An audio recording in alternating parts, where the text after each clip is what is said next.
बाद में ध्यान कराएंगे। और अभी थोड़ा सा ध्यान के बारे में और शिष्यों के किस तरह का जीवन होता है, साधना का जीवन कैसा होता है, साधना में जीवन किस प्रकार का होता है और कैसा होना चाहिए, ये बताएंगे। तो सबसे बड़ी बात यह है कि जो साधना में जीवन होता है वो अंतर्मुखी जीवन होता है। अंतर्मुख कर इंद्रियां भजरे उसे ही सर्वदा। तो ये अंतर्मुखी होता है। अंतर्मुखी बनने के लिए मन की वृत्तियों को अंतर्मुखी करने के लिए साधना के साथ साथ भी हमें कुछ थोड़े से प्रयास करने होते हैं। हालांकि हमारी जो साधना है तो वह अपने आप स्वाभाविक रूप से हमारी चित्त की वृत्तियों का निरोध करती है, अर्थात उनको रोकती है, उनकी चंचलता को शांत करती है।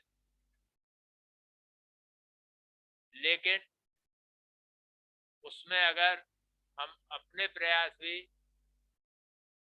शामिल कर देते हैं तो वो सोने में सुहागा हो जाता है। जिस प्रकार घर की साफ सफाई करने के साथ साथ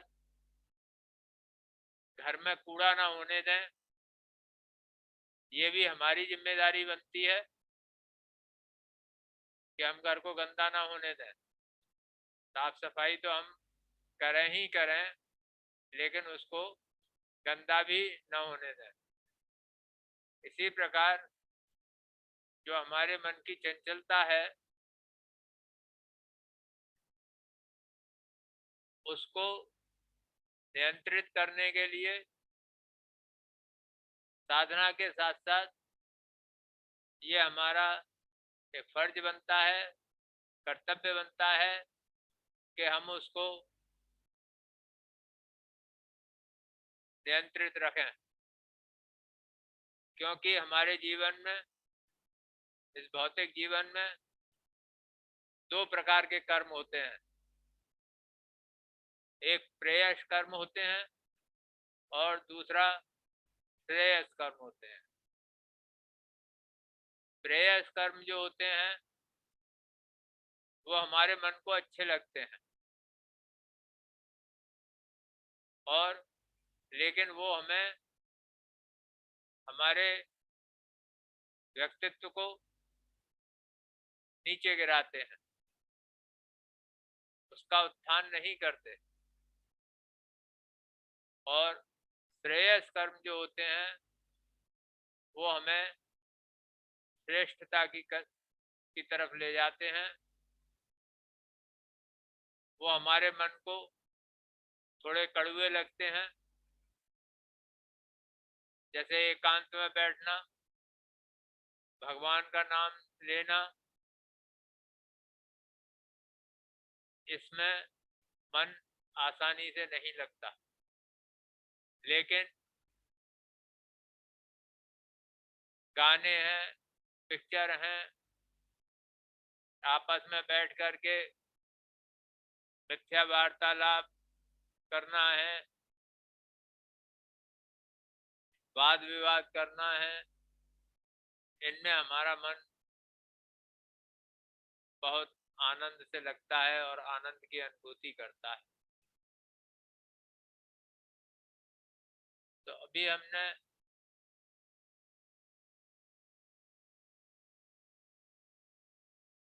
दो लाइन लिखी थी जिसमें हमने लिखा था कि जो गृहस्थ जन जग में रहकर साधना का है एक उपाय, व्यर्थ समय दो राम के चरणों में पहुंचाए। यानी कि हम अपने जीवन में जो हमारे घर के, ऑफिस के, स्कूल कॉलेज के जो आवश्यक कार्य हैं, उसके अलावा जो हमारे पास में समय बचता है जिसको हम व्यर्थ में गंवा देते हैं, उस अनमोल समय को अगर हम ईश्वर को समर्पित कर दें, जप और तप में लगा दें, ध्यान और भजन में लगा दें,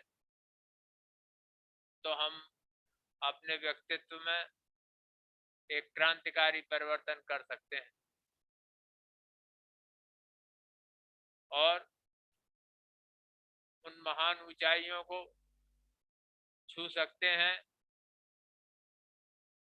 उन महान व्यक्तित्वों के, महान पुरुषों के करीब पहुंच सकते हैं जो हमारे लिए हिमालय की तरह ऊंचे और महान होते हैं। बात छोटी सी है, लेकिन इसका परिणाम बहुत बड़ा है। जिस प्रकार कभी कभी छोटी सी गलती से हम अपने जीवन में बहुत बड़ी सजा भुगतते हैं और कुछ सजाएं ऐसी होती हैं जो जीवन भर भुगतते हैं और हम जीवन भर पछताते हैं। इसी प्रकार ये बात भी बहुत छोटी है कि जग में रहकर साधना का है एक उपाय, व्यर्थ समय दो राम के चरणों में पहुंचाए। बहुत छोटी सी है, इससे आपका सांसारिक जीवन भी बाधित नहीं होगा, अव्यवस्थित नहीं होगा और आप अपने जीवन में महान उद्देश्यों की तरफ अग्रसर होते रहेंगे। मन की मलिनता वाद विवाद से आती है, एक दूसरे की बुराइयां करने से आती है,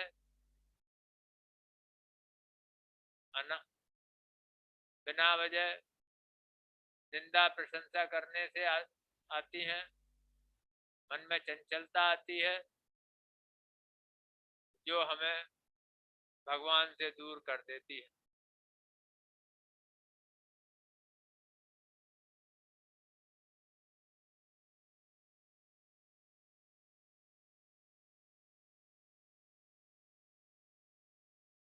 इस प्रकार ये छोटी सी बात हमने बताई है, तो आप लोग जो साधना करने वाले हैं, जो गंभीरता से नित्य ही क्लास में आते हैं, वो इन पर अपना चिंतन मनन करें और अपने जीवन में उतारने का काम करें,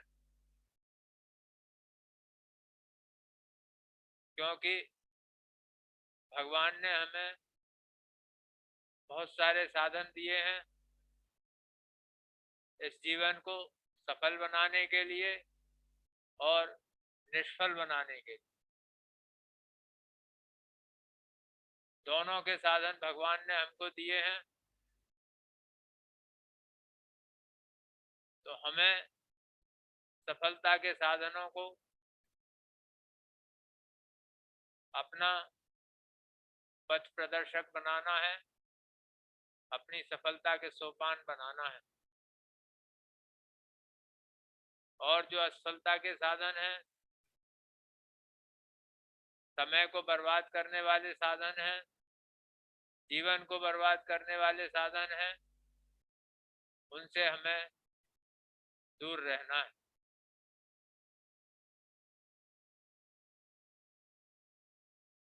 बाकी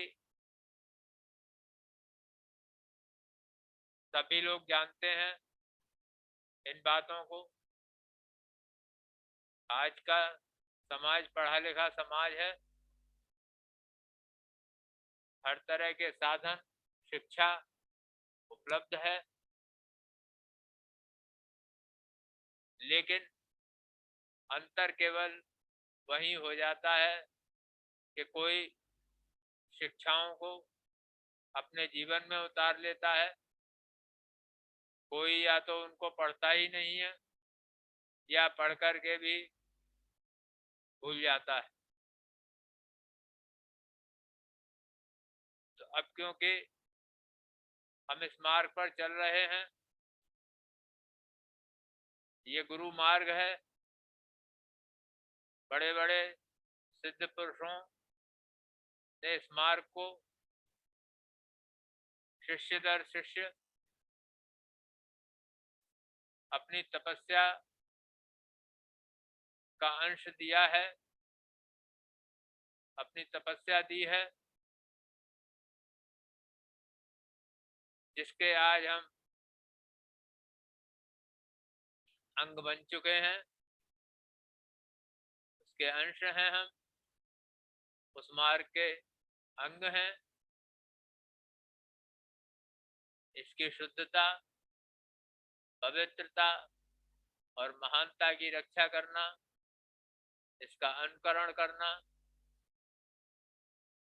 ये हमारा कर्तव्य है। अर्जुन को भगवान ने केवल मार्ग ही दिखाया था। अर्जुन सब जानते थे कि क्या मोह है, क्या ममता है, क्या मोक्ष है, क्या ज्ञान है, क्या अज्ञान है, सब कुछ जानते थे। लेकिन माया के वश में, माया के बंधन में वो जिसे ज्ञान समझ रहे थे कि मैं अपने कुल कुटुंबियों का संहार किस प्रकार करूं, चाहे वो धर्म के साथ हैं या अधर्म के साथ हैं,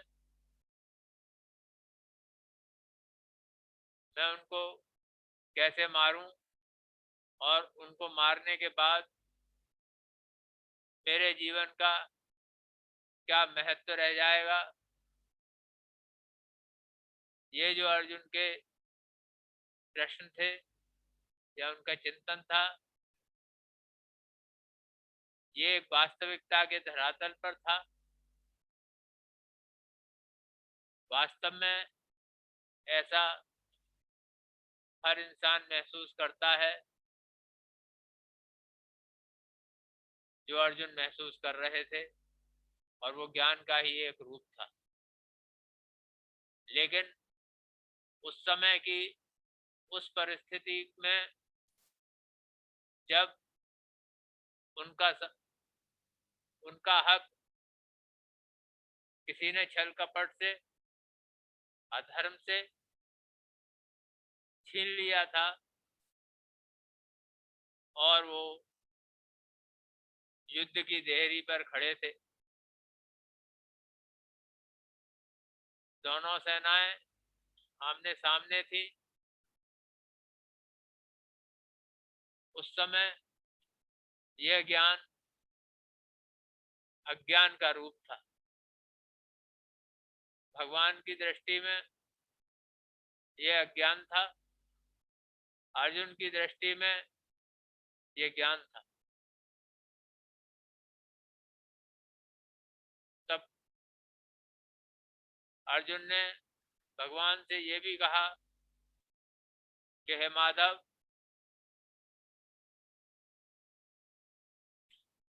मैं ये कैसे मानूं कि जो मैं सोच रहा हूं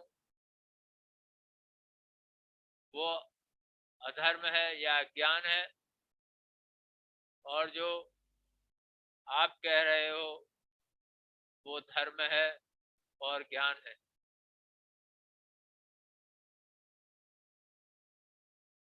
तब भगवान ने उनको अपना विराट स्वरूप दिखाया। विराट स्वरूप दिखाकर भगवान ने कहा कि हे अर्जुन, जिसे तू अपना सखा समझता है, जिसे तू कृष्ण समझता है, वो कृष्ण नहीं है, वो ही ब्रह्म है। मैं ही ब्रह्म हूँ और मेरा असली स्वरूप ये ब्रह्म रूप, इसे देख और जो मैं कह रहा हूँ उसी को कर, वही धर्म है। अगर तू ऐसा नहीं करेगा तो दुनिया तुझे और ये कायर बोलेगी। दुनिया ये नहीं कहेगी कि अर्जुन ने ज्ञान के कारण युद्ध को छोड़ दिया। दुनिया ये कहेगी कि अर्जुन अपने सामने भीष्म पितामह, द्रोणाचार्य,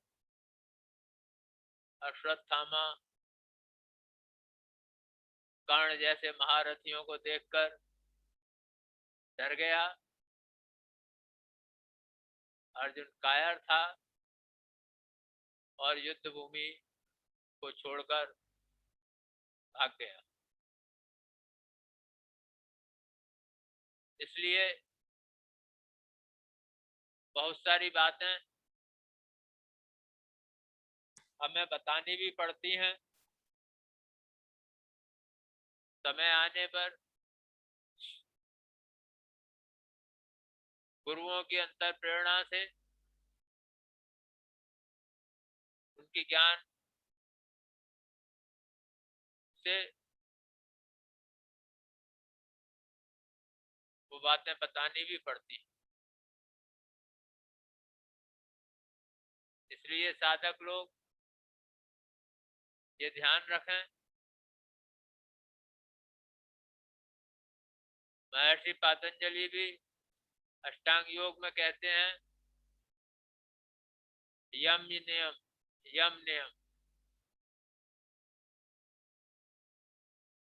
यम नियम का पालन पहली सीढ़ी है साधना की,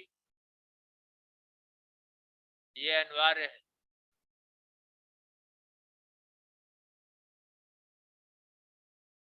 और दूसरे महापुरुष कहते हैं, कामी, क्रोधी, लालची, इनसे भक्त न होए। भक्ति करे कोई सूरमा, जात वर्ण कुल खोए। तो यही बात है, भिन्न भिन्न रूप में कही गई है। और जिन्होंने इसको अपने जीवन में उतारा है, इनको आदर्श माना है, वो आदर्श पुरुष बने हैं। उन्होंने युगों को उजाला दिया है, पथ प्रदर्शन किया है। वही हमारे समाज सुधारक, मार्गदर्शक, युग पुरुष कहलाते हैं। इतिहास में हमें उन्हीं का नाम मिलता है। इतिहास के पन्ने हमेशा त्याग और बलिदान से लिखे जाते हैं।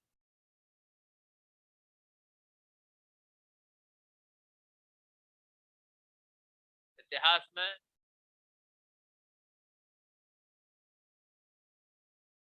हमें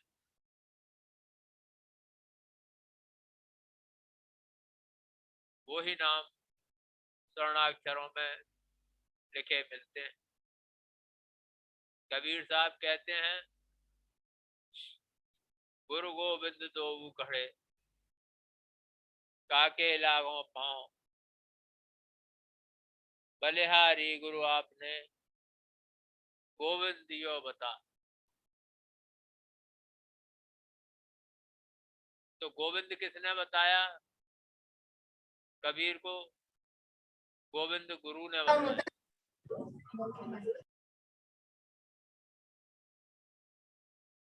जानते कबीर भी थे, लेकिन जो गुरु होता है, उनको एक अच्छे गुरु की तलाश थी जो उन्हें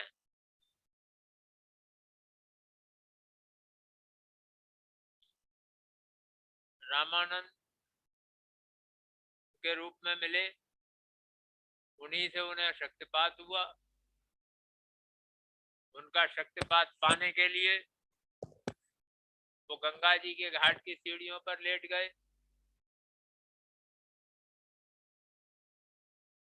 और जब ब्रह्म मुहूर्त के अंधेरे में रामानंद, गुरु रामानंद गंगा में स्नान करने आए नित्य की भांति, तो उनका पैर कबीर लेटे हुए कबीर पर पड़ा।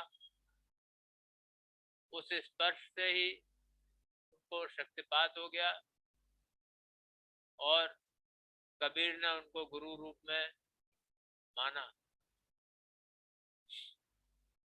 तो ये गुरु का काम होता है कि वो समाज को दिशा दे, मानवता को दिशा दे। ये कोई गुरु का अहंकार नहीं होता,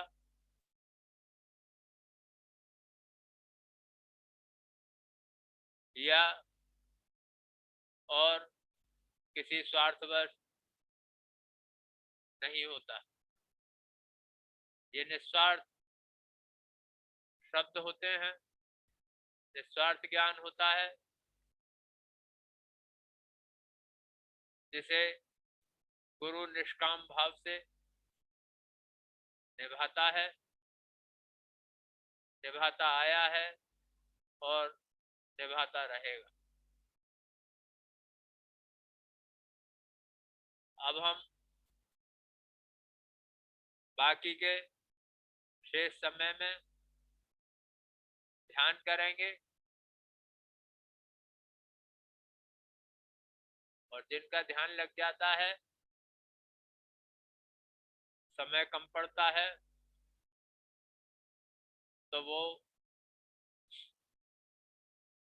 आगे भी क्लास के बाद अपना ध्यान और जप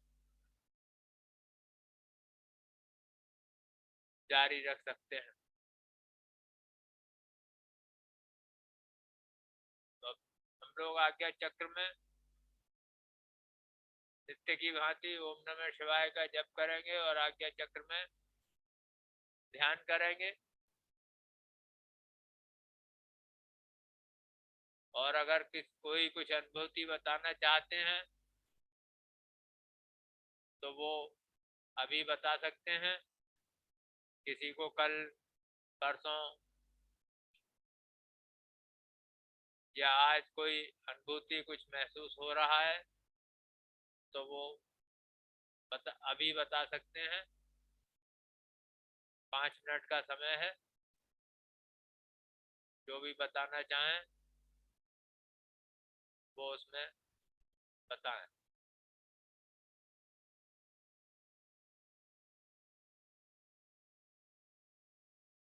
कल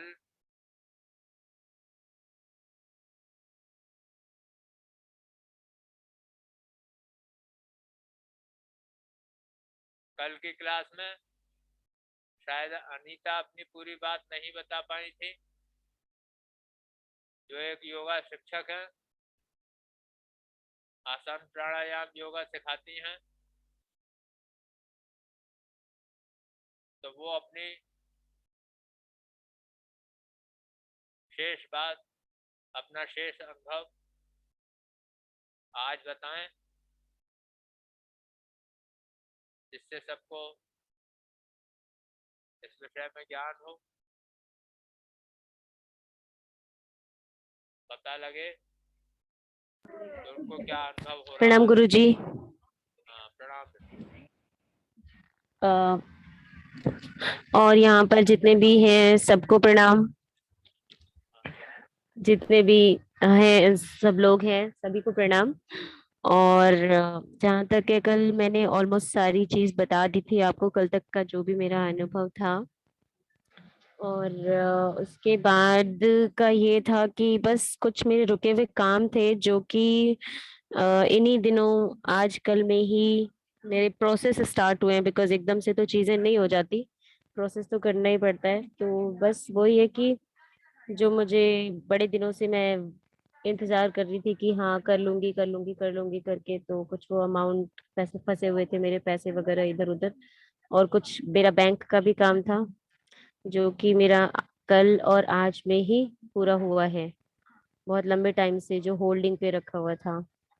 तो मे बी मुझे लगता है कि जो गुरुजी ने मुझे शक्तिपात किया है उसका भी एक रीजन है ये, जिसकी वजह से मेरे थोड़ी बहुत काम प्रोसेस में आए हैं, जो कि बहुत लंबे टाइम से रुके हुए थे। बस गुरुजी मेरा यही अनुभव रहा है अभी तक का। बहुत अच्छा है कि आपको परमार्थ और प्रपंच दोनों का लाभ हो रहा है। यही बाबा कहते थे कि सिद्ध योग एक ऐसा योग है, इतना सरल योग है कि ये हमें प्रपंच में परमार्थ दिखाता है।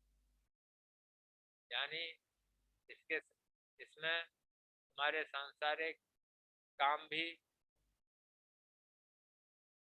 पूरे होते हैं, इनमें भी हमें गुरु की, ईश्वर की सहायता मिलती है, और हमारा परमार्थ पथ भी बहुत आसानी से, बड़ी सुगमता से आगे बढ़ता है।